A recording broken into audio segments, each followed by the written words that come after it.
We've just come to the end of our second season with the Inclusivity Committee in Leinster. The Inclusivity Committee was formed. We started our work in September 2019. In the first instance, and the main job was to focus on the female, women's, girls aspect of participation at every level of the sport of rugby in Leinster.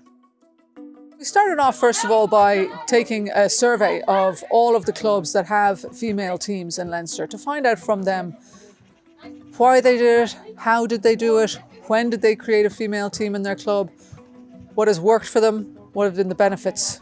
And the results were really, really interesting. We were able to show other clubs and the branch in general what can happen and the benefits that can come of having a female team. We decided to have a look at governance within clubs because again, rugby is just not about the people on the pitch.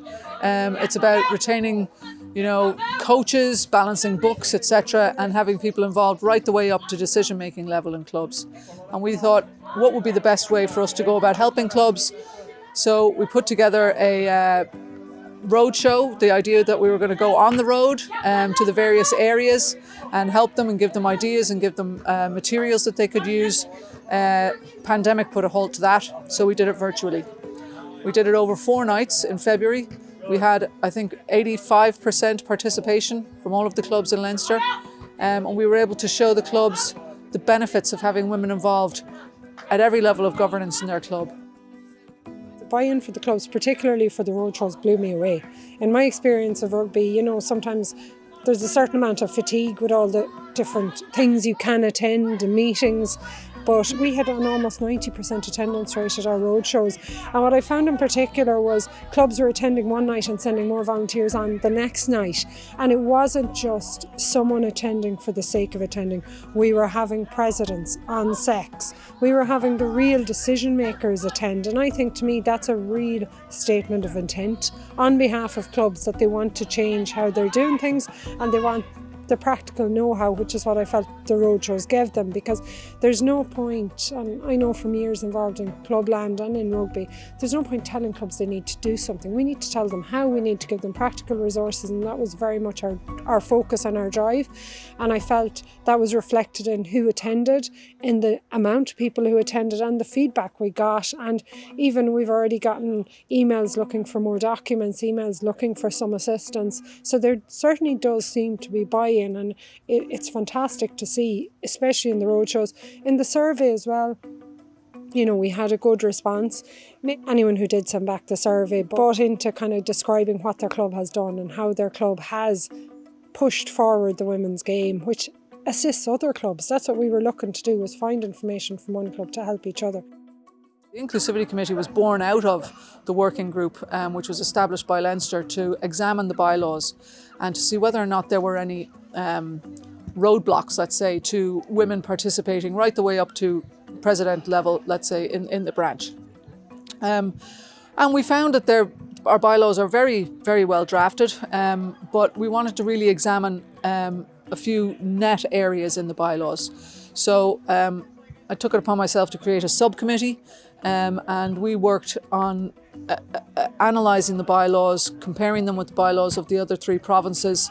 Our bylaws, before we made any changes, were hugely inclusive and very, very open, gender neutral, way ahead of the curve. But we did identify a couple of areas that needed addressing with regards to the inclusion of women up to the highest level, women's teams within the branch. So we proposed 2 key changes, I suppose, and that was to the definition of the AIL and the definition of a senior team, and also to include sexual orientation as an area, a specific area that we wouldn't allow discrimination against. It is an enormous step forward, work that myself, and I think I can speak for Lorna and on behalf of the entire Inclusivity Committee, are really, really proud of. It was very hard work, very detailed work, very intensive work, and it took a good 2 years' work of the Inclusivity Committee and maybe a year before that with the working group, but it just shows what can be achieved with collaboration. It was a really rewarding example of collaborative work and how real lasting positive change can be achieved, you know. The main remit of the Inclusivity Committee, as I said, was to try and look at the women's participation, female participation across the board in the province. But of course, as our work has gone on, and as every healthy club and committee, I think, moves along, they might have adapted. And so there are other areas that have clearly fall within our remit as well. One of those is LGBTQ plus participation in sport and in rugby in particular. And so this year, for the first time, Leinster have fully engaged with Pride Month, which is June.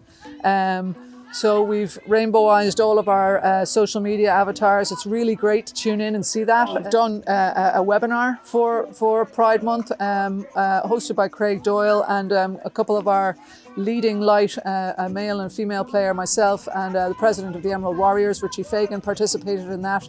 And I'm really hoping that when people either have seen it or they see it, they'll enjoy it as much as we did. That is one of the areas where we're going to hopefully continue, well, we are going to continue to work. We're going to try and devise an educational piece for clubs who want some assistance or want to think about how they could maybe widen the diversity and inclusivity in their club. And that educational piece, we're going to create the content to that. It's a big job of work. We're going to take our time like we have with everything else, because you've got to thrash things out to get to the real result, the best result, and that takes time. We have had Stephen Gore, Spirit Officer, in to talk to the committee, and there is plans to work more with him, but certainly around the transgender players, we have worked with Stephen. We have had engagement from the WDOs who are very keen to work further. In fact, a very long conversation with Jenny Bagnall only last week about what she would like to work with us on as a committee. So certainly across the WDOs, the Spirit Officer, and not only that, the support from the staff within the branch. I mean, the roadshows wouldn't have been possible in the current climate without the support of Leinster Rugby and the staff making them. So we will have on that the report from our initial survey that will be on that, and we will have the presentation from our governance, Inclusivity and Governance Roadshow. We will have a toolkit for clubs. And a lot of these resources Leinster have done before, you know, the volunteers toolkit, minis toolkit, youth toolkit, and so that kind of material. And the educational piece will be incorporated through that, and it's going to reach out, as we say, from the ground up. It's going to go right across the way of the province, and we want this to work from the ground up. That's how we work in Leinster. That's how things grow and they stay and they become established. We have identified at the end of this season, as a committee, we decided that our next main piece of focus will be on retention of youth female players. And no less than many other sports struggle. When young girls come in to play a game, they have no problem, and we want to try to work with the rugby development officers in Leinster Rugby who have already done a huge amount of work in this area. We want to assist in trying to really solidify a pathway that's already being laid for these young girls, young women and women to stay either playing the game or to remain involved in some other way if they can't play or if they never played, and to get and remain involved. So it's about player retention at a local level, being able to stay home, play your game, enjoy your game with your friends, with your family, with your community, and how can we assist that? And player retention up into youth and up into adult is what we're trying to look at. You know, clubs have an opportunity to make change really quickly, you know, and we spoke about this at the governance roadshows. We're talking about player pathway next season, but don't forget, you know, we really want clubs to embrace what we've done so far and to think about, who will I nominate? Who will our club send forward maybe to represent us at a committee in Leinster or maybe somewhere else? You know, they might think, have we got a woman, a female, you know, who's been involved? Maybe she hasn't even thought about doing something like that, but why not? Let's think about it. So similarly, we're going to try and do that with the players and really work on establishing that pathway right the way through as best we can. There has been such buy-in with everything we have gone to Leinster to say, we'd really like to do this. It's been done, and that again shows buy-in from the top level in the work we're trying to do, and that's what we're trying to push out as well, because rugby is very much from the ground up, but we need to lead by example from the top down as well.